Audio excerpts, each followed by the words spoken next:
Have you ever thought, there's got to be a better and simple way to learn organizational strategies? 5 Minutes Learning has a global and diverse collection of case studies to help management students. Click the subscribe button and hit the bell icon to stay updated with our upcoming and interesting case studies. DiDi's victory over the global platform Uber reminds us of the win of Jack Ma's Alibaba over eBay in the Chinese market. Jack Ma pointed out the key to Alibaba's success in his famous comment, "eBay is a shark of the sea, but a crocodile can beat a shark in the Yangtze River." In other words, competition in the local market is different in many ways from global competition. The same thing happened when Uber entered the Chinese market. It soon discovered that it had to change its core product. At first, Uber required customers to validate their credit card information before opening an account, which was a major obstacle for many potential Chinese users. Having recognized this disadvantage, Uber China introduced the Alipay payment option just in time before its formal launch in February 2014. Another challenge is Uber's continued use of Google Maps to locate and match customers with drivers. However, Google Maps coverage in China is extremely limited and notoriously inaccurate. As a result, Uber China entered into a strategic partnership with Baidu in December 2014. Baidu, an economically powerful and politically connected company, was now in Uber's inner circle of investors. In order to avoid getting interrupted by China's notorious firewall, Uber China also installed servers on Chinese soil. Despite making its core product more appealing to Chinese customers, Uber still spent a lot on attracting drivers and riders. On their first trip, new users were often offered discounts equaling the full cost of the ride, which attracted them to the platform. Similarly, drivers were encouraged to join the service.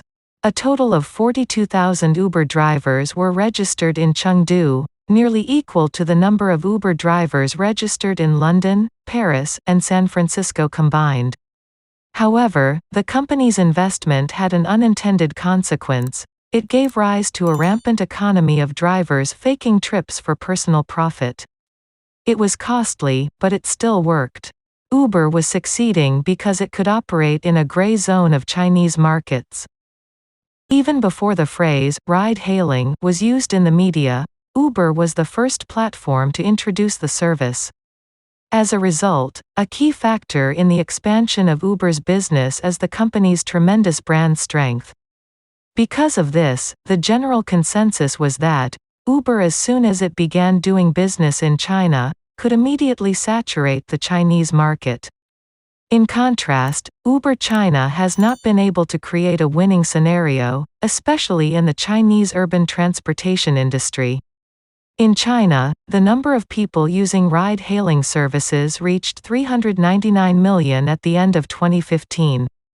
Until the first quarter of 2016, DiDi's market share reached 85.3%, placing it first in the industry, while Uber's market share fell short of 14.9%.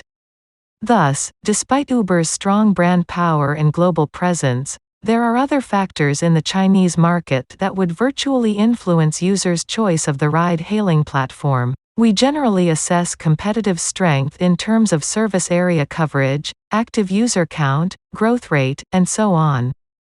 DiDi capitalized on the local company's position and outperformed all of these indicators.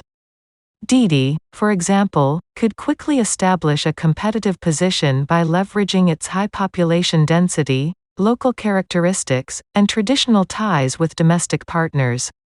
On the other hand, Uber has maintained a consistent market share in some segments using its own technology, particularly in high-end services and carpool services. However, DiDi was able to achieve higher market penetration in more service categories, including the high-end that Uber occupied.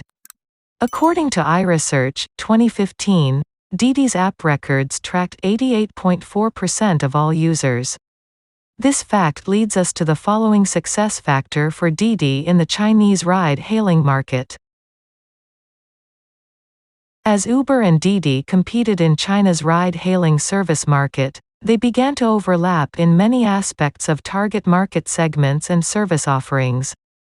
Because of their common interest in high-end ride-hailing services or premium classes, both platforms ultimately competed fiercely by providing similar services. Given the importance of service diversity and pricing to Chinese users, Uber China focused on attracting low-end private car owners to provide new types of ride-hailing services such as UberX. This approach, however, ignored some service categories and user groups. For example, long-distance carpooling, taxis, and designated driving were included only in DiDi's service offerings. DiDi offered a wider range of services than Uber, including almost every vertically differentiated line segment from low-end to high-end. DiDi still continues to pursue a strategy of attracting users of all income levels to its platform. When assessing the Chinese ride-hailing market, Uber did not appear to be successful in aligning its expectations and predictions for the market through the development and execution of its marketing strategies. As the race for market share in China intensified between DiDi and other existing platforms, Uber failed to clarify what it wanted to do and what it could do best to win. Because of these inconsistencies, Uber lost the game. Services like Uber Black, for example, did not appear to accurately reflect the characteristics of the Chinese market's high-end segment.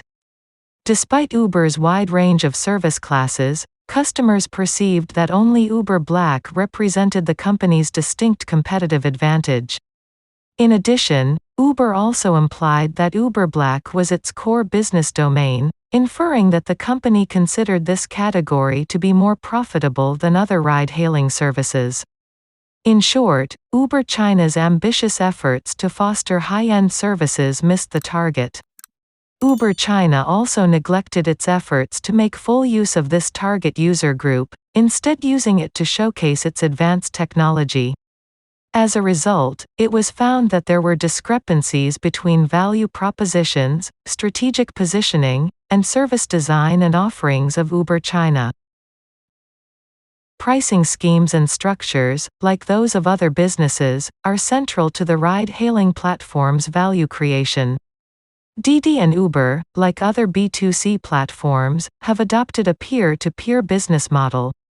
As a result, the design of their pricing schemes is critical to gaining a competitive advantage. In the case of premium services, DiDi and Uber both took 20% of their driver's fee in exchange for platform services. Other service classes, on the other hand, have different pricing schemes from platform to platform.